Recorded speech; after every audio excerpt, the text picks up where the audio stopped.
People have asked me what's it like when you find out that somebody you love dearly, has cancer, and immediately the first reaction you get is the mortality, like, oh my God, this person can die, and whether that's right or wrong, it's human nature, and the struggle for life automatically kicks in. So, specifically for the three people in my life that cancer is affected.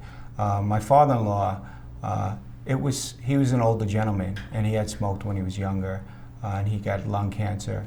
And I knew that it would be difficult for him at his age to beat it, but I also knew that if anybody could, he could, because he was very healthy at that time. From my friend who died of cancer, when I found out she had cancer, I was actually I was pretty estranged from her husband, who was one of my best friends, over something very, very petty. The minute I found out she had cancer, I picked up the phone and we picked up where we left off, and it was all about, how we can support her and how she can get through it. Weirdly, when I found out my business partner had cancer, I didn't feel the sense of mortality and or fear, because she's a pretty tough individual, and I'm a pretty strong believer in energy, and I know that, or at least I believe that energy plays a big part in healing yourself, and she was full of it. So I never once felt that cancer would take her. Not that I didn't feel sorry, or I didn't feel that she wasn't going to have a hard journey, but I did feel that she would be okay. So I felt different ways about the different people, but in all of them, how could I help? How could I participate?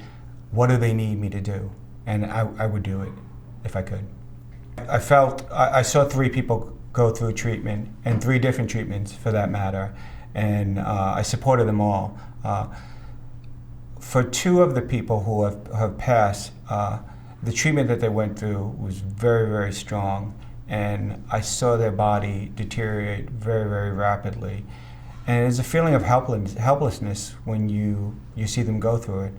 I like to think that I can make everybody laugh, and I'm the life of the party, and I did do that to them while they were, suffering through this disease. But there's only so much you can do. I mean, I pretty much felt helpless. With my business partner, I felt that it was my duty to continue to work, concentrate on the business, and enable her to heal herself. So if I could pitch in and do a better job at keeping things normal, I think that was important. For that matter, I think it's important to keep things as normal as they can be when you're helping somebody to go through cancer, because they're still alive, they're still here. It's hard enough with the ravages that the medicine and the treatment is going through their body. The best thing that you can do is to just support them and concentrate on who they are and why you love them and why they're in the relationship that you are with them. Finding out information about the treatment that they went through was a little difficult. Typically, you go to the internet or you talk to people to find out a little bit more information, but it gets real confusing real fast, specifically because we're all different and our bodies react differently to treatment. So for my father-in-law, who was much older when he got it, I pretty much realized that he wasn't going to be strong enough to go through radical treatment. For my friend who lost her life, she was rather younger, but the cancer was much more advanced, and it was also penetrating different parts of her body. So it was difficult for me to find out information. I just felt lost. And for my business partner, she was pretty well read when it came to cancer to begin with and health. So she had a pretty good beat on it. And in that instance, it was a question of whether she thought from an intellectual perspective if she was doing the right thing. But I felt that in all cases, it's very, very difficult to get a straight answer because I don't think there is a straight answer. It's a different answer for each different person, and you make the best guess you can to stay alive.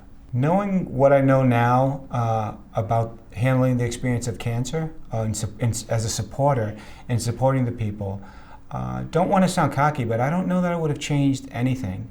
I mean, what I focused on was showing them all individually how much I loved them and how much I cared about them and what their life meant to me. I just have two quick stories about two instances, and one is my father-in-law, and we chose to have him in hospice in the house, and we watched him die. And I'm so fortunate that I had the opportunity to watch somebody die with their dignity, surrounded by people who loved him. And that was amazing. When he died, we brought all the children into the room, and they hugged him. And I told them to spend time with him because this is the last time you're going to see him in this state. And it was beautiful. It was like a rock star. I know that sounds silly, but it was.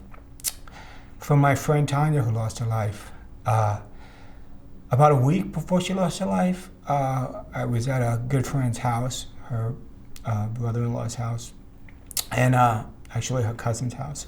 And we were all surrounded by her. And it was one of the most magical times I've ever shared with a group of people in my life. It reminded me, sounds corny, of The Big Chill, when we were just all there and celebrating the strength of who this woman was, and in essence, how much we were going to miss her. And that was unbelievable. And then when she was on her deathbed, I will never forget, she was just, someone asked her what she wanted. This was the day before she died. She was a strong woman. And she said she felt like ice cream. So me and her father went out to get ice cream, and he couldn't find shit, or anything, excuse me.